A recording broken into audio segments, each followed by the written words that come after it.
புத்தக பிரிய நண்பர்கள் அனைவரையும் எமது அமுதச்சுரபி சேனலுக்கு அன்புடன் வரவேற்கிறோம். காதல் பிசாசு எழுதியவர் சிவேஸ். பகுதி 10 தொடர்கிறது.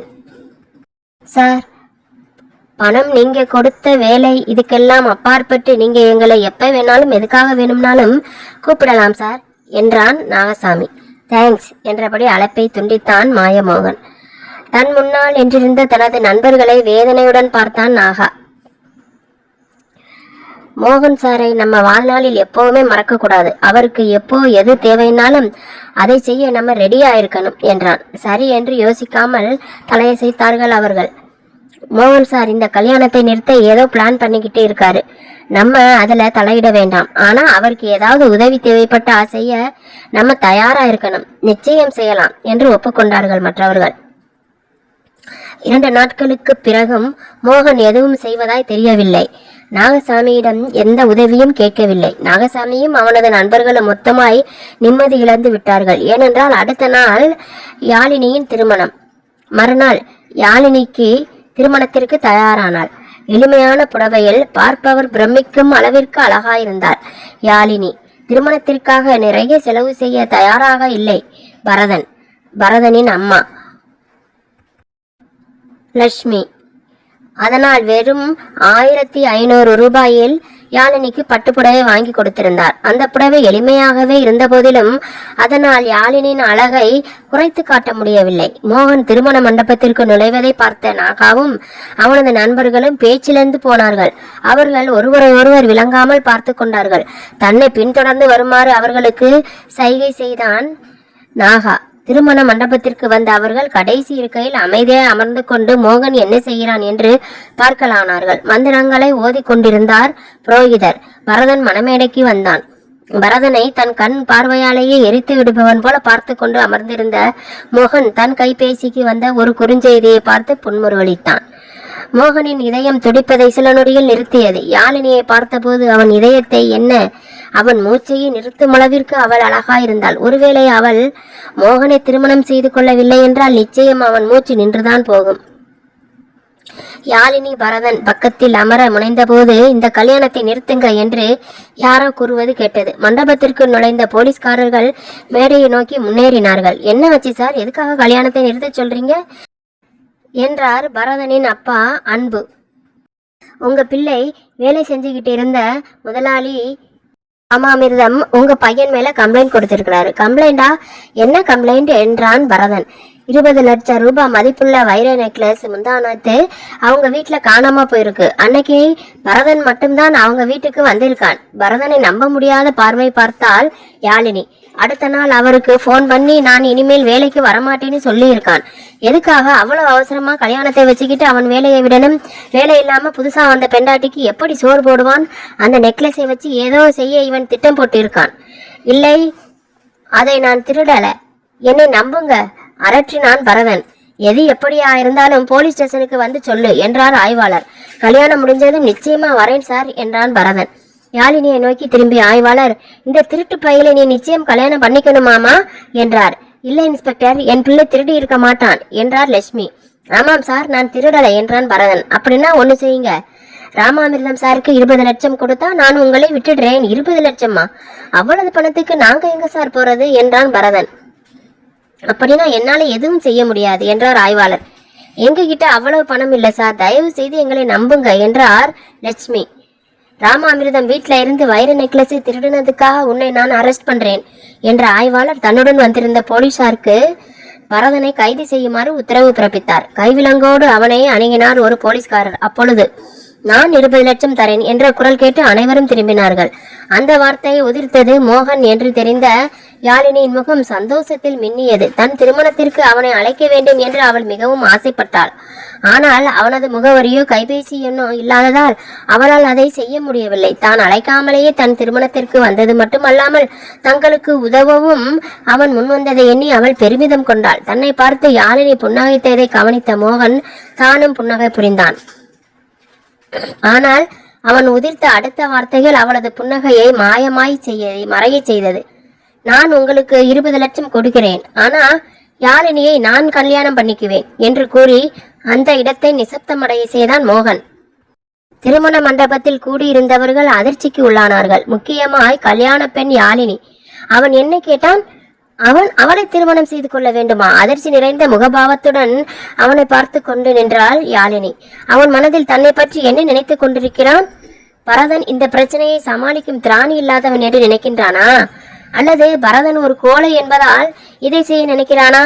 அவனுடைய மனநிலையை புரிந்து கொள்ள முடியவில்லை யாழினியால். நீ என்ன சொன்ன நீ என்றான் பரதன். உனக்கு 20 லட்சம் கொடுத்துட்டு யாழினியை நான் கல்யாணம் பண்ணிக்கிறேன்னு சொன்னேன் என்றான் மோகன் பதற்றத்துடன். பரதனை ஏறிட்டாள் யாழினி. அவன் என்ன சொல்ல போகிறானோ? முடியாது, எனக்கு உன் பணம் தேவையில்லை என்று கூறி அவளை நிம்மதி பெருமூச்சு விட செய்தான் பரதன். ஆனால் மோகனின் கோபத்தை அதிகரித்தது. ஆமாம், எங்களுக்கு ஒன்றும் உன்னோட பணம் தேவையில்லை என்றார் லட்சுமி. அம்மாவும் பிள்ளையும் மோகனின் உதவியை ஏற்க தயாராக இல்லை. ஏனென்றால் யாழினியிடம் அதைவிட அதிகமான பணமும் 70 லட்சம் மதிப்புள்ள வீடும் இருந்தது. யாழினியின் அப்பாவுடைய இன்சூரன்ஸ் பணத்தை வைத்து அவன் ராமாமிர்தத்திற்கு 20 லட்சம் கொடுத்தது போக மீதி பணத்தை கொண்டு சுயதொழில் கூட தொடங்கிவிட முடியுமே.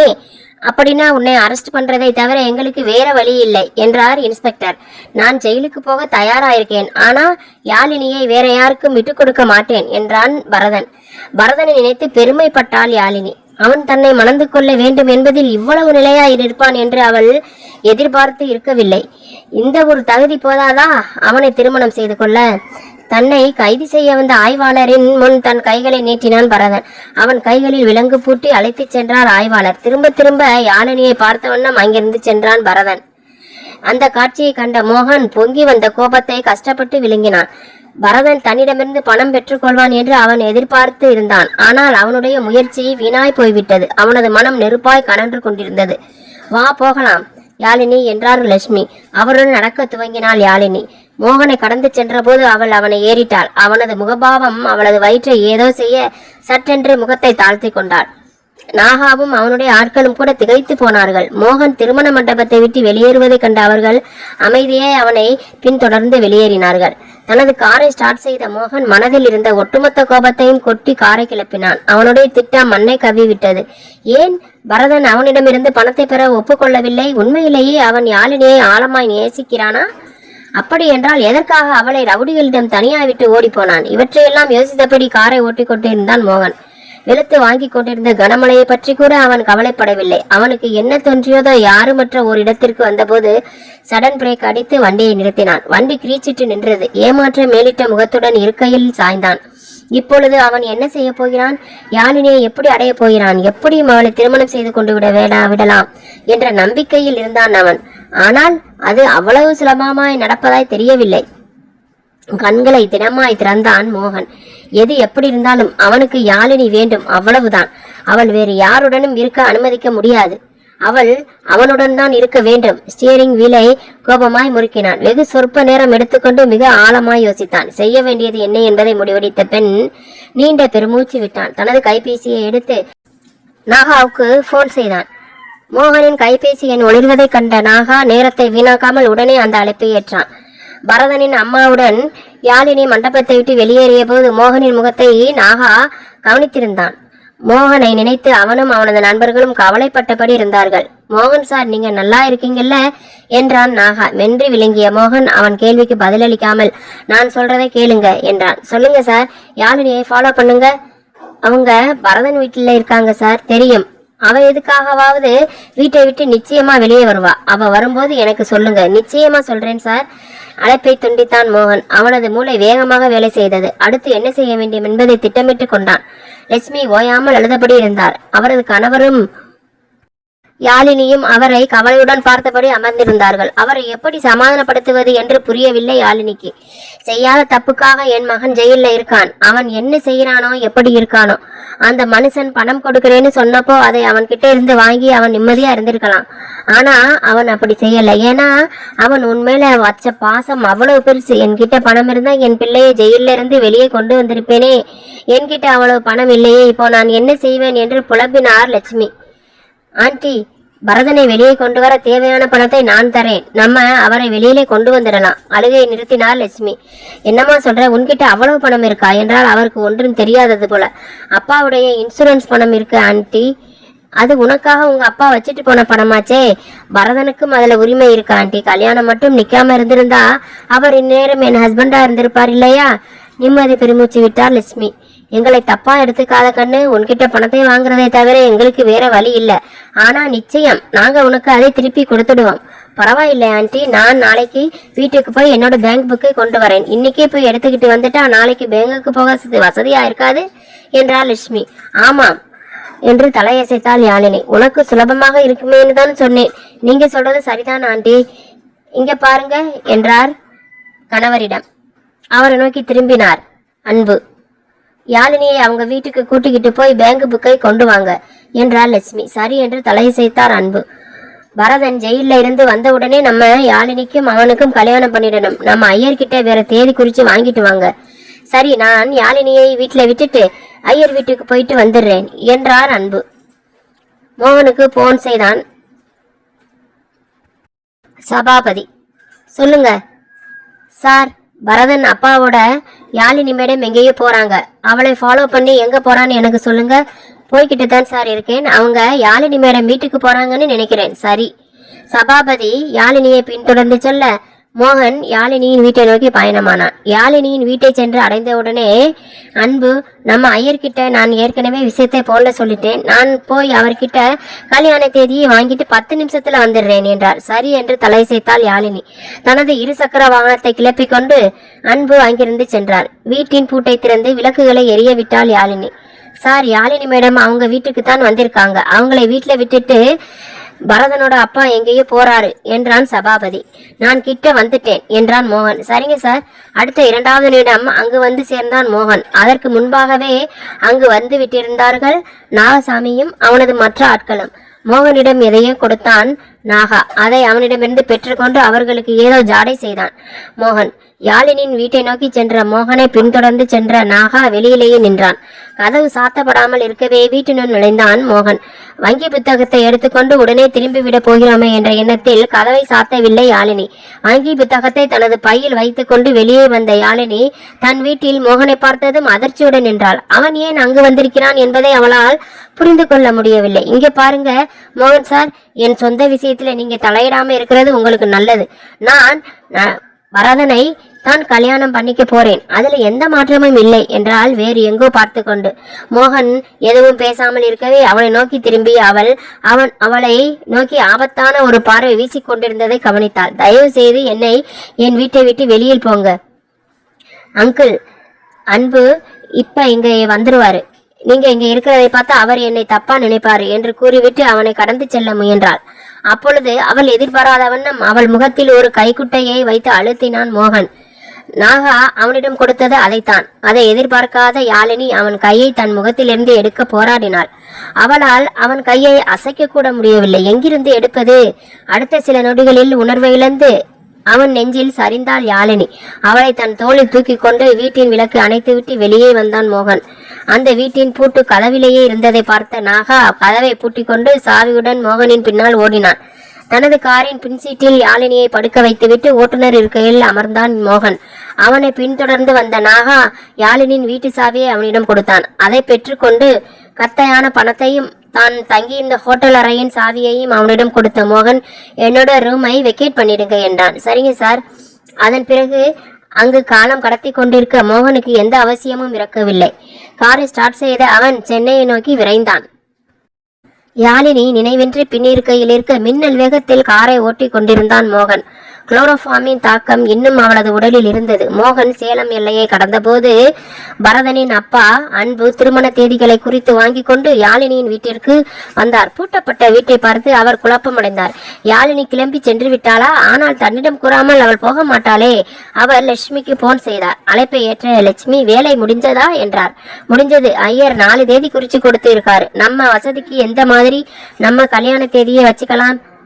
சரி, யாழினி உனக்கு போன் பண்ணாளா? இல்லையே, அவ எனக்கு கால் பண்ணலையே. நீங்க இன்னும் ஐயர் வீட்டுல தான் இருக்கீங்களா? ஆமா, இதோ வந்துட்டேன். சரி என்று அழைப்பை துண்டித்தார் லட்சுமி. லட்சுமியிடம் யாழினி வீட்டில் இல்லாத விஷயத்தை அன்பு கூறவில்லை. கூறினால் அவர் லபோதிபோ என கத்த துவங்குவார்.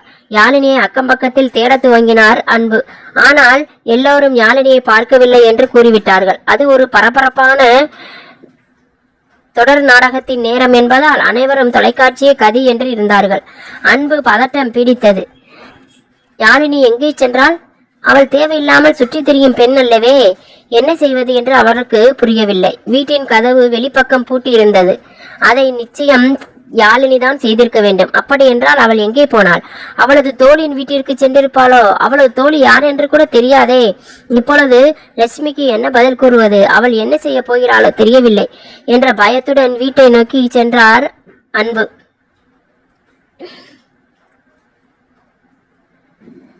திருச்சி.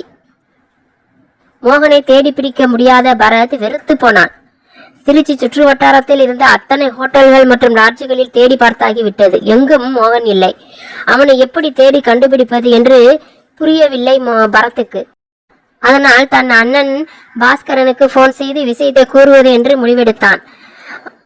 மோகனை தேடி கண்டுபிடிக்க அவர் ஏதாவது நல்ல யோசனை கூறலாம். தன் கைபேசியை எடுத்து பாஸ்கரனுக்கு போன் செய்ய முயன்றான். அப்பொழுது யாரோ அவன் முதுகை தட்ட பின்னால் திரும்பி பார்த்தான்.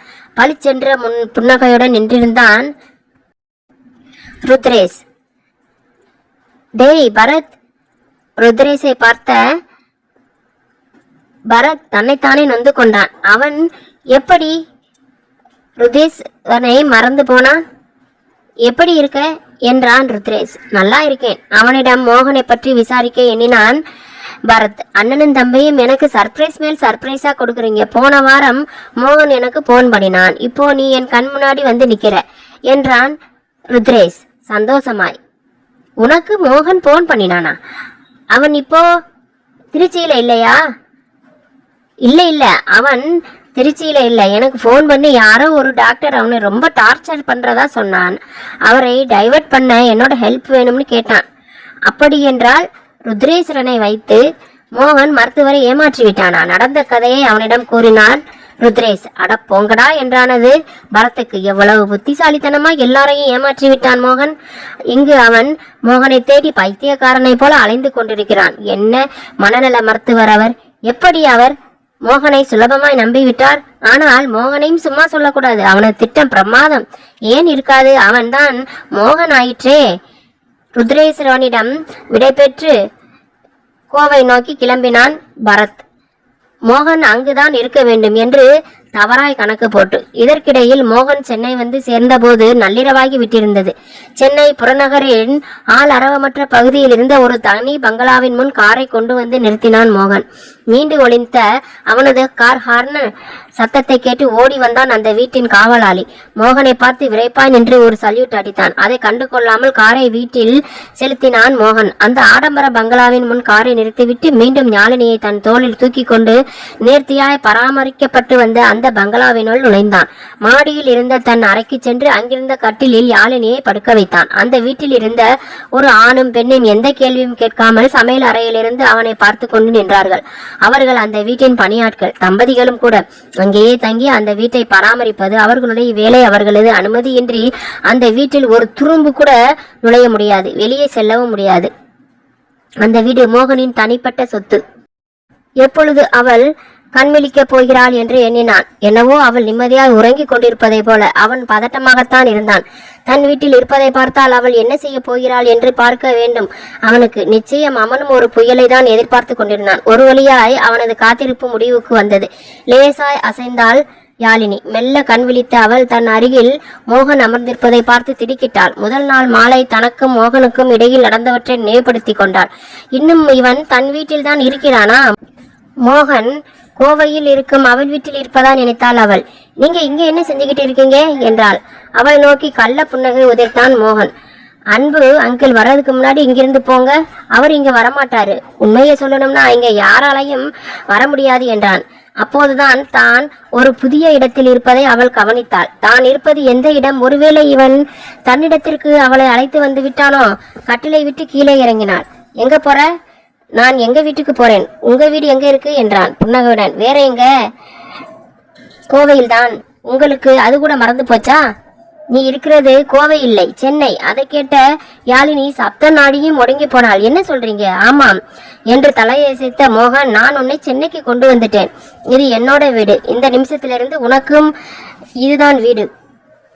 அவனை நோக்கி வந்த யாழினி அவன் சட்டையின் காலரை பற்றி, யாருடா நீ? எதுக்காக என்னை இங்கே கூட்டிகிட்டு வந்த? உனக்கு யார் அந்த உரிமையை கொடுத்தது? அவன் நெஞ்சில் ஓங்கி குத்த துவங்கினாள். யாழினி என்று அமைதியாய் அவள் பெயர் கூறி அழைத்தான். ஆனால் அவள் அதை சட்டை செய்யாமல் அவனை அடித்துக் கொண்டு நிற்கவே அவளது கரங்களை பற்றி யாழினி என்று உரத்த குரல் எழுப்பினான். யாழினி திடுக்கிட்டாள். நான் மோகன், உன்னை கல்யாணம் பண்ணிக்க போறவன், உன்னோட வருங்கால புருஷன். அந்த உரிமையில் கூட்டிட்டு வந்தேன். நீ ஒரு பைத்தியக்காரன். உன்னை நான் கல்யாணம் பண்ணிக்க மாட்டேன். உன்னோட அனுமதியை நான் கேட்டேனா? அவன் முகத்தில் புன்னகை தவழ்ந்தது. என் விருப்பம் இல்லாம உன்னால என்னை கல்யாணம் பண்ணிக்க முடியாது. அப்படின்னா விருப்பத்தோட என்னை கல்யாணம் பண்ணிக்கோ. உன்னை மாதிரி ஒருத்தனை நான் எப்பவுமே கல்யாணம் பண்ணிக்க மாட்டேன். நீ நிச்சயம் என்னை கல்யாணம் பண்ணிக்குவ. என்ன மனிதன் இவன் என்பது போல அவனை பார்த்து கொண்டு நின்றாள் யாழினி. உனக்கு நான் நல்ல ட்ரெஸ் வாங்கி தரேன், போய் முகத்தை கழுவிக்கிட்டு வா. எனக்கு ரொம்ப பசிக்குது, வா சாப்பிடலாம். நான் வரமாட்டேன், நான் சாப்பிட போறதில்லை. பாவம் பரதன், வாழ்க்கையெல்லாம் ஜெயில இருக்கணும்னு அவன் தலையெழுத்து என்றான் முகத்தை சோகமாக வைத்துக்கொண்டு. நீ மனுஷனே இல்லை, நீ ஒரு ராட்சசன். நீ என்னை என்ன செஞ்சாலும் சரி, நான் உன்னை கல்யாணம் பண்ணிக்க மாட்டேன்.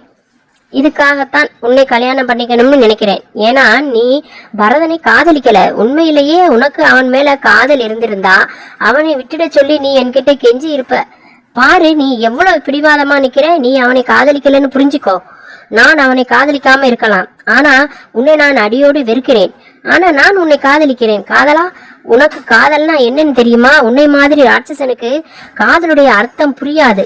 அவளை நெருங்கி வந்தவன் அவள் மேற்கரங்களை பற்றி, போதும் நிறுத்தி யாழினி. ஒருவேளை உன்னோட இடத்துல வேற யாராவது இருந்து இதை சொல்லியிருந்தா நான் என்ன செஞ்சு இருப்பேன்னு எனக்கே தெரியாது. ஆனா நீ என்னோட யாழினி. எனக்கு காதல்னா என்னன்னு தெரியும். அதனாலதான் நீ இங்க இருக்க. அதனாலதான் நான் உன்னை கல்யாணம் பண்ணிக்கணும்னு நினைக்கிறேன்.